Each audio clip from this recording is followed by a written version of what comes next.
Hi everyone, welcome to achievers academy. आज हम जानेंगे कि रेनबो के अंदर इंटरनल रिफ्लेक्शन होता है या फिर टोटल इंटरनल रिफ्लेक्शन होता है। बहुत कन्फ्यूज़न है बच्चों में। कई बार इसमें ऑप्शनल क्वेश्चन भी रहता है जिसमें दोनों ऑप्शन दिए रहते हैं, internal reflection, total internal reflection. यहाँ पर एक बात तो ये समझ लो कि तुम्हारी एनसीईआरटी में इंटरनल रिफ्लेक्शन दिया हुआ है, टोटल इंटरनल रिफ्लेक्शन नहीं दिया है। तो अकॉर्डिंग टू बोर्ड भी आपका इंटरनल रिफ्लेक्शन ही करेक्ट है, लेकिन फिर भी इसको हम पूरा समझेंगे कि क्यों इंटरनल रिफ्लेक्शन ही करेक्ट है, क्यों टोटल इंटरनल रिफ्लेक्शन करेक्ट नहीं है। ठीक है, देखो, जब भी एक रेनबो अकर होता है, पहले तो रेनबो की फॉर्मेशन क्या होती है ये समझ लो। ये एक रेन ड्रॉप है सपोज, और इस रेन ड्रॉप पर ये एक इंसिडेंट रे आ रही है। ठीक है, this is the incident ray.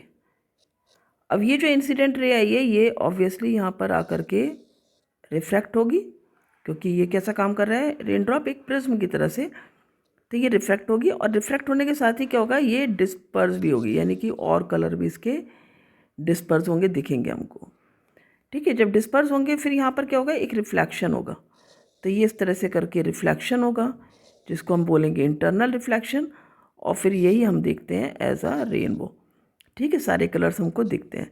तो यहाँ पर सपोज यदि मैं इसको ए पॉइंट मानूँ, इसको बी पॉइंट मानूँ, सी पॉइंट मानूँ, तो ए पर क्या हुआ, ए पर हुआ है हमारा रिफ्रैक्शन, और साथ ही हुआ है डिस्पर्जन। ठीक है, बी पर हुआ है हमारा इंटरनल रिफ्लेक्शन, इंटरनल रिफ्लेक्शन, और सी पर हुआ है हमारा रिफ्रैक्शन अगेन, किसका, डिस्पर्स्ड रेज का।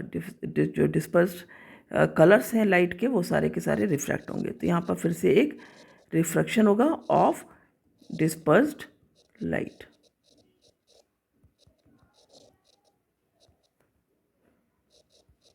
राइट, तो अब ये कैसे होता है, अब इसको समझने के लिए सपोज ये हमारी रेन ड्रॉप है, और इस रेन ड्रॉप में जो इंसिडेंट रे आ रही है हमारी, ये हमारी इंसिडेंट रे आ रही है। ठीक है, ये इंसिडेंट रे क्या करती है, ये रिफ्रैक्शन होगा, जैसे हमने इसमें दिखाया, रिफ्रैक्शन हुआ और डिस्पर्जन भी हुआ साथ में। तो यहाँ पर रिफ्रैक्शन और डिस्पर्जन हो रहा है, जो मैं सिर्फ सिंगल लाइन से अभी दिखाऊंगी, जिससे तुम्हें अच्छे से समझ में आ जाए। ठीक है, और उसके बाद में इसको थोड़ा और सही कर लेते हैं रे को। ये कुछ इस तरह से आई सपोज।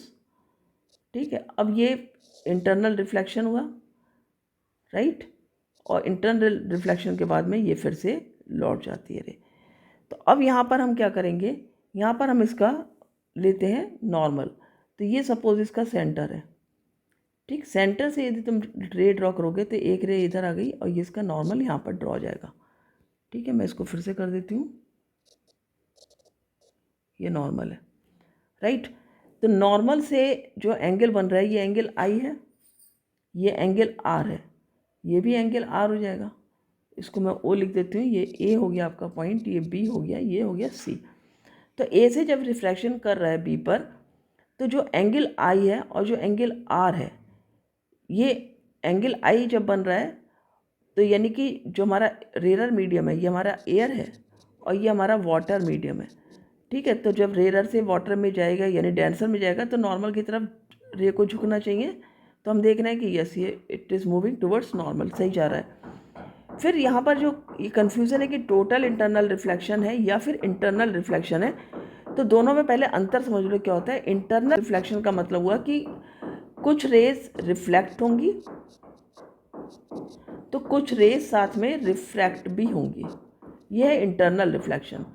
और टोटल इंटरनल रिफ्लेक्शन TIR का मतलब हुआ कि all rays will be reflecting here, सारी रेज का रिफ्लेक्शन ही होगा, नो रिफ्लेक्शन। ठीक है, यहाँ पर रिफ्लेक्शन भी है और रिफ्रैक्शन भी है, यहाँ पर रिफ्लेक्शन ही होगा, रिफ्रैक्शन बिल्कुल भी नहीं होगा। ठीक है, अब इसके लिए कंडीशन समझ लो कि क्या होती है। यहाँ पर सपोज हमने एक लाइन खींची जो कि आपका इंटरफेस है, और ये आपका यहाँ पर रेरर मीडियम मैंने बनाया है, और यहाँ पर डेंसर मीडियम है। ठीक है, हम रेरर से डेंसर में लेकर के जाएंगे रे, ये है नॉर्मल। ठीक है, नॉर्मल से क्या हुआ, जब हमने ये रे डाली यहाँ पर, ये इंसिडेंट रे है, तो ये मूव करेगी अवे फ्रॉम द नॉर्मल, जैसा कि रूल है, तो ये R बन जाएगा, ये angle I।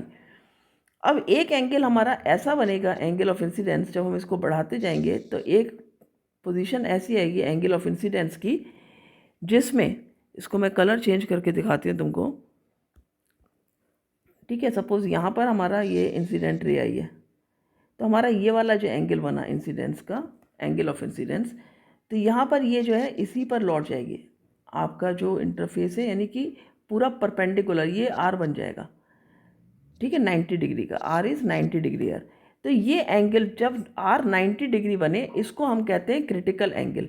Angle I is known as critical angle. इसको हम क्रिटिकल एंगल कहते हैं। कब कहते हैं? When angle R is equal to 90 degree centigrade. ठीक है, तो जब 90 डिग्री का एंगल R है तो हमने इसको क्या बोला? Critical angle. अब यदि हम इसको I को और भी ज़्यादा बढ़ा दें, अब मैं इसको I को और भी ज़्यादा बढ़ा दे रही हूँ, ये हमारा I बन गया यहाँ पर इस स्थिति में, और तब हमारा क्या हुआ, ये रे इसी में लौट आएगी, इसी एंगल को बनाते हुए ये R बन जाएगा, ये एंगल ऑफ रिफ्लेक्शन बना। तो इस स्थिति में जब angle of incidence critical angle से बड़ा है, तो यहाँ पर आप लिख सकते हो when angle of incidence is greater than. ठीक है, ये ग्रेटर किससे है? क्रिटिकल एंगल से। ग्रेटर देन क्रिटिकल एंगल, उस स्थिति में क्या होगा, जो आपका टोटल इंटरनल रिफ्लेक्शन है दैट अकर्स। ठीक है, अब यहाँ पर स्थिति देख सकते हो आप अपने रेनबो में। ठीक है, हमने देख लिया क्रिटिकल एंगल से जब बड़ा होगा angle I is greater than critical angle, उसी स्थिति में आपका टोटल इंटरनल रिफ्लेक्शन होगा। अब यहाँ पर यदि हम देखें तो हमारा I जो है वो क्रिटिकल एंगल से बड़ा नहीं है, क्योंकि हमारा जो रिफ्रैक्शन हुआ है यहाँ पर वो 90 डिग्री पर नहीं हुआ है। तो जब क्रिटिकल एंगल ही नहीं है तो उससे बड़ा नहीं है, उससे बड़ा नहीं है तो टोटल इंटरनल रिफ्लेक्शन भी नहीं हुआ। बात आ गई समझ में? तो यहाँ पर जो स्थिति बन रही है आपकी, यहाँ पर भी रिफ्रैक्शन देखो हो रहा है, रिफ्लेक्शन भी हो रहा है, रिफ्रैक्शन भी। तो हमेशा याद रखो कि जब भी रिफ्रैक्शन होता है साथ में रिफ्लेक्शन भी होता है, कुछ रेज उसी मीडियम में लौट भी आती हैं, राइट।